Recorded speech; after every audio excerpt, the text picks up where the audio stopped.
Do you think, Michael, do you think it's murder? Absolutely. Absolutely. I said it in the beginning, and I believe it to this day. You must remember, Michael told me repeatedly that they were going to kill him, that he was going to die. And who did it?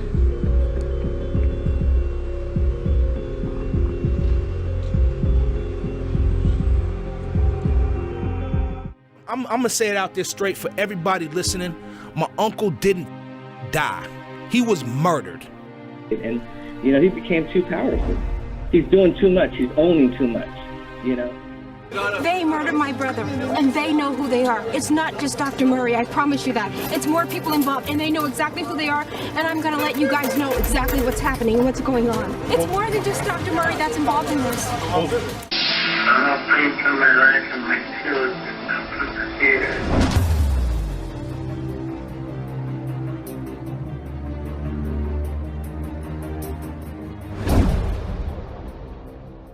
You know, it's always these conspiracy theories that your uncle was actually killed for other reasons. You know, they talk about, you know, owning the Beatles catalog and things like that. Do you think that it was an actual plotted out murder? Our family does. You know, I don't want to say too much, but you know, my uncle owned pretty much half the music industry publishing companies. I mean, we're talking everything from the James Bond theme to, I mean, he was getting paid and paid and paid, and you know, he became too powerful. You know, I mean, I was just watching a Sam Cooke documentary. I just watched that too. I saw that. Yeah. I mean, it rang so true to me. It was like, here's a black man that's is just too powerful. He's doing too much. He's owning too much.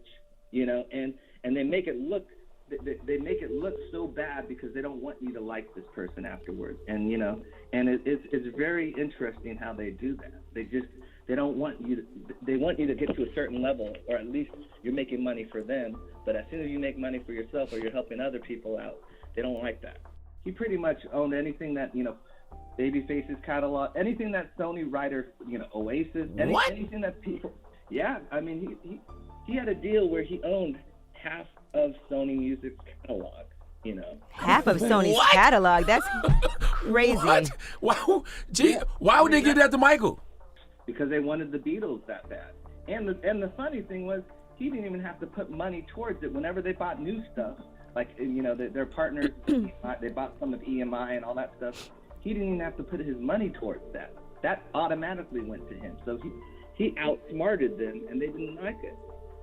Oh, they killed Michael, bro. I'm convinced now. They killed your uncle, bro. And I did not know all of this. This is crazy. Oh, it goes beyond that. And you know what's funny? Anyone that was close to him, you know, would tell you they want to kill me for my catalog. Wow. He would say that all the time. He would say that to anyone that would listen. They're trying to kill me for my catalog. So you're not the only one to think that. I just want you to know that. You're not the only, and I don't know who they is, but there were some powerful people. So who owns all that now? Blanket them? No, that's back at Sony. So after Michael died, it went back to Sony. The worst nightmare came true. Wow. Yep. Yeah!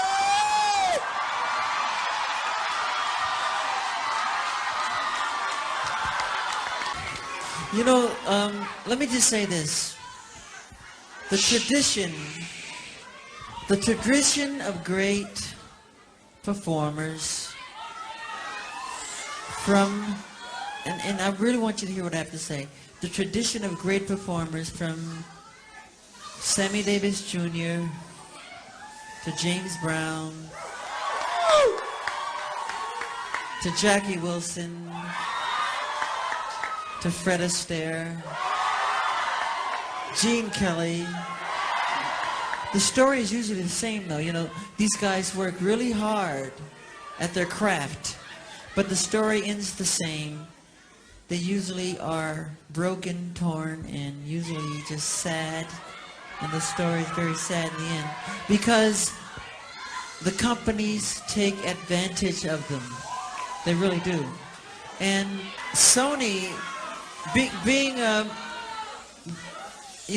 artist that I am, at Sony, I've generated several $1 billion for Sony, several billion, and they really thought that my mind is always on music and dancing, and it usually is, but they never thought that this performer, myself, would outthink them.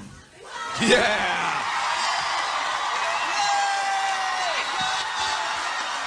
So we can't let them get away with what they're trying to do, because now I'm a free agent.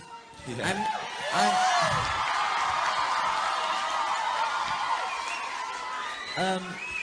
I just owe Sony one more album. It's just a box set, really.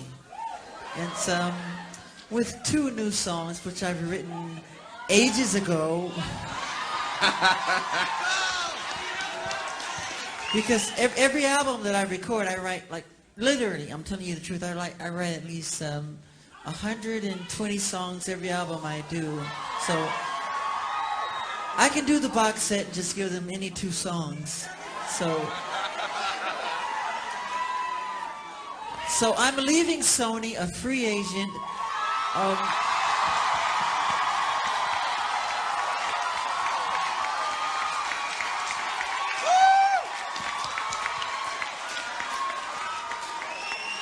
Owning half of Sony. So I own half of Sony's publishing, and I'm leaving them, and they're very angry at me because of it, but I just did good business, you know. Tell him! Tell him, Michael! Tell the story!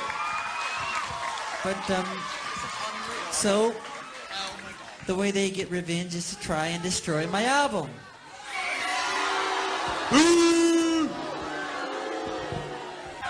And Tommy Mottola is a devil. Respect!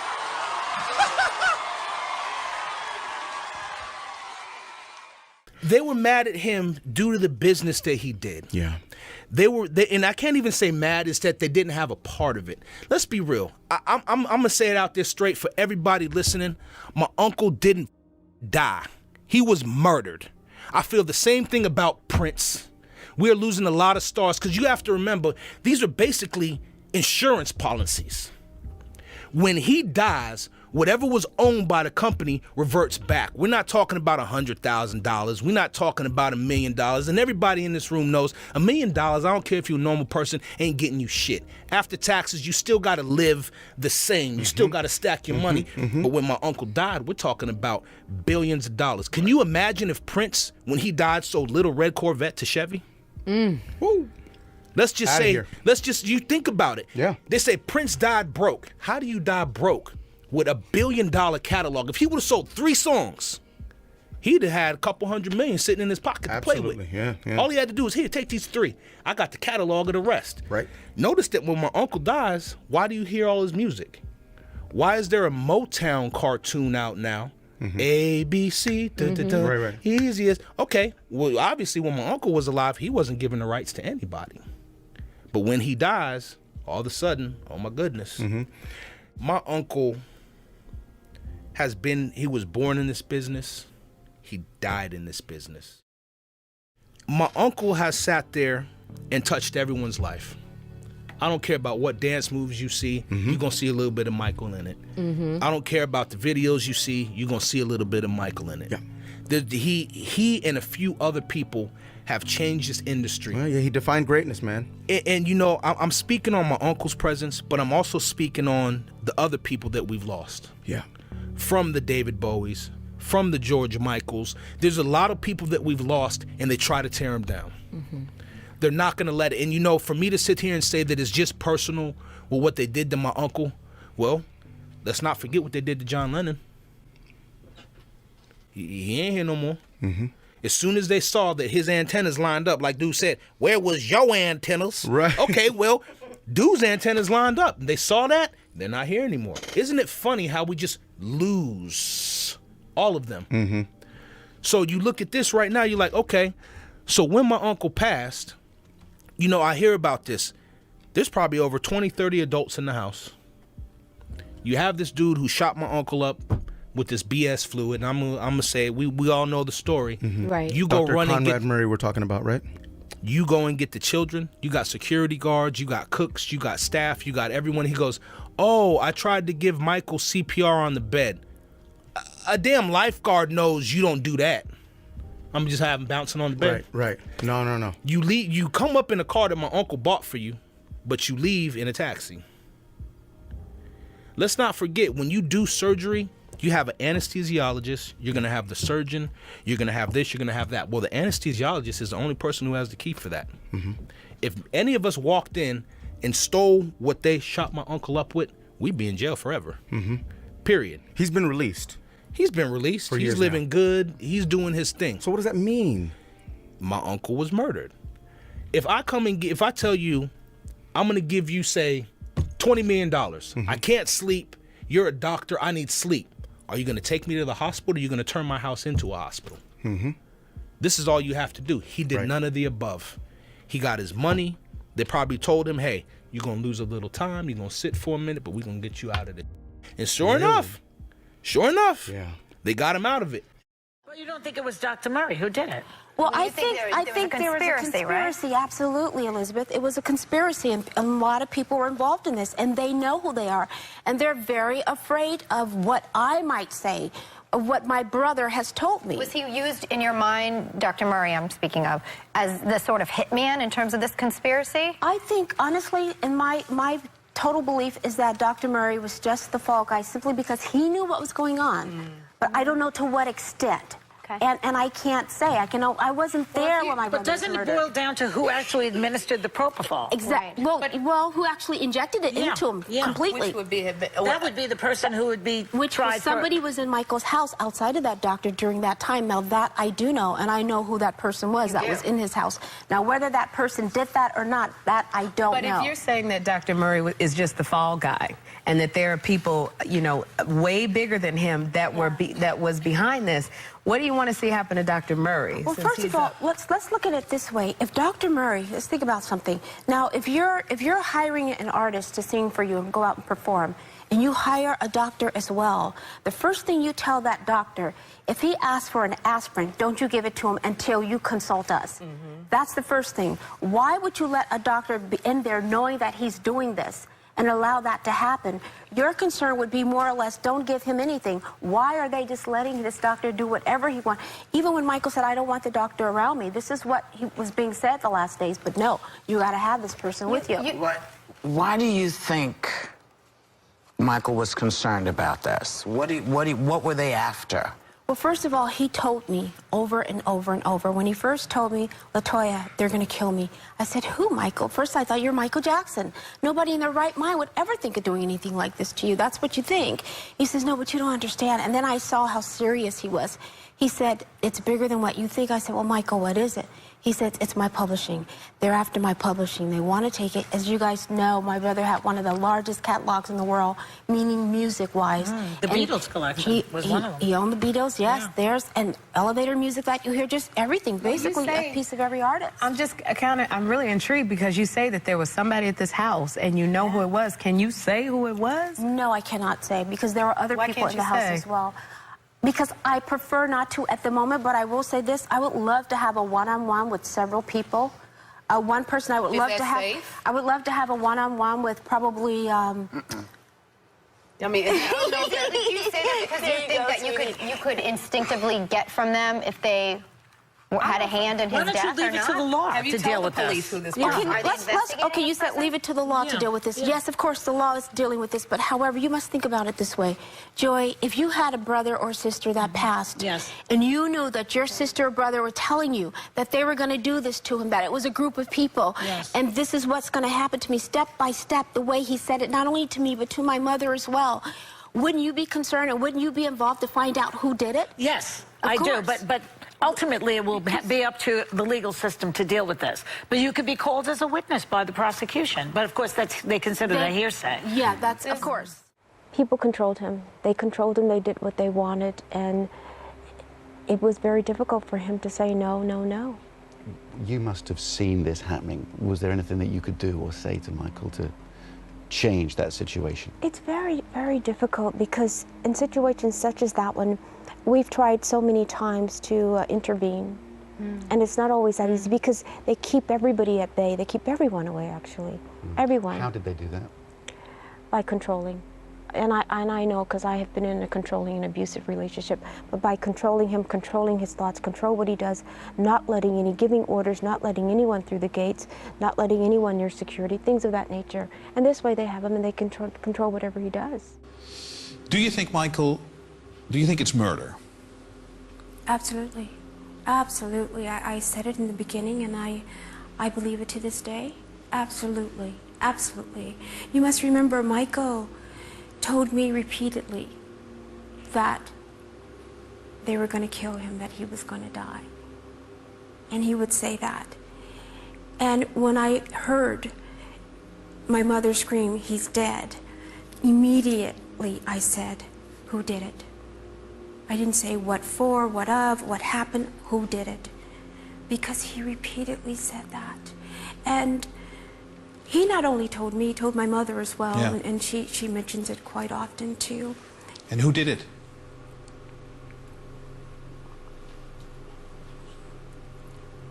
There's quite a few involved.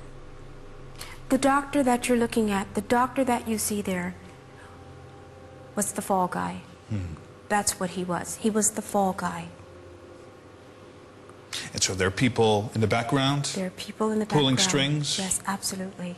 And is it mainly for business purposes or personal purposes? No, strictly business. Strictly business. Strictly business. It's people wanting to use Michael as a cash cow? Absolutely. Absolutely. Absolutely. It's horrible how sort of... There's so much that the world doesn't know. Yeah. There's so much that's being covered up. There's so much that's being said. When you speak out, they divert everything. Yeah. And it's also, it becomes so inhumane when there are people just in it for the profits, for the money. Absolutely. I mean, Michael doesn't become a person anymore. He becomes just a product type of thing. just a product. that And that's what he was when he was alive. Yeah. That's what they were doing to him alive. And he that's used- when they he- knew he was worth more dead than alive. And that's what happened to my brother. Okay. So he's worth more dead than They alive. knew all of this. They knew what they Because were Michael planning. used to be, or that's just what I saw from the outside, he used to be quite a clever, smart businessman. I mean, he used to be in control, at least, you know, of his business empire. But that may have changed the past couple of years. It's called control. Yeah. It's called control. And he lost it. It's absolutely. It's Or some people dividing took it. and it's conquering and it's controlling. Yeah. His life is no different than what I went through with the ex-manager. Yeah. Michael, the difference is it was on a much larger scale. Yeah. That's the difference. Right. That's the difference. He was totally being controlled, completely, as to what time you go to bed, when you wake up, what you do. You guys have no idea. He was totally being controlled. If you don't do this, then we're not going to do this, and you're not going to have this. He was being controlled the entire time. And these people kept him drugged so that he wouldn't have anything to say about it, and he couldn't even say anything about it. It's a very, very sad story. He was basically helpless. It's a sad story. It's a sad story. And they tried and tried and tried to bring him down, to diminish his popularity. And that's what is so just unbelievably misunderstood by the world. It's like they put these allegations out there because they want the world to think that he did this. I know my brother. Yes. We know each other. My mother raised us to have God in our lives from the very beginning. Michael never would do such thing, but this was a way to put the world's focus on this while they're trying to steal his publishing, his catalog. He was so powerful in success. Her dad was murdered. That's the sensational claim being made by Michael Jackson's daughter, Paris, who tells Rolling Stone magazine her father would drop hints about people being out to get him, and at some point he was like, "They're gonna kill me one day." The magazine says 18-year-old Paris is convinced that her dad was somehow murdered. Absolutely, she says, because it's obvious. All arrows point to that. It sounds like a total conspiracy theory, but all real fans and everybody in the family knows it. It was a setup. Now the 16-year-old is at the center of a wrongful death trial against AEG Live, the music company that tried to resurrect Michael Jackson's career. Dressed in a black suit and soft-spoken, Prince described his father as a nurturer and teacher. But Prince appeared to choke up when questioned about the day his father died. He testified that the King of Pop was excited about the comeback tour, but in the weeks leading up to his death, he became really, really skinny, and his body temp would go up and down. Prince said his father would cry after phone calls, saying, quote, "They're going to kill me. They're going to kill me." According to Prince, he was referring to AEG Live CEO Randy Phillips and his ex-manager, Dr. Tome Tome. Prince testified that Phillips visited Jackson's home and aggressively spoke to Dr. Conrad Murray the night before his father's death. Prince said, quote, "He was grabbing by the back of his elbow, and they were really close, and he was making hand motions." I thought it was interesting when you wrote the blog the day after Michael Jackson's death. You titled the blog, "He Knew." What did he know? When I was watching the footage of the ambulance backing out of the driveway, and I went back to this conversation that I had with him at Neverland in the library. We were sitting by the fire, and he was telling me that he was afraid that he was going to end up like my father. You know, he was always asking me about when he died and how it happened and when it happened and where. And Michael was always asking you about your father. Yes.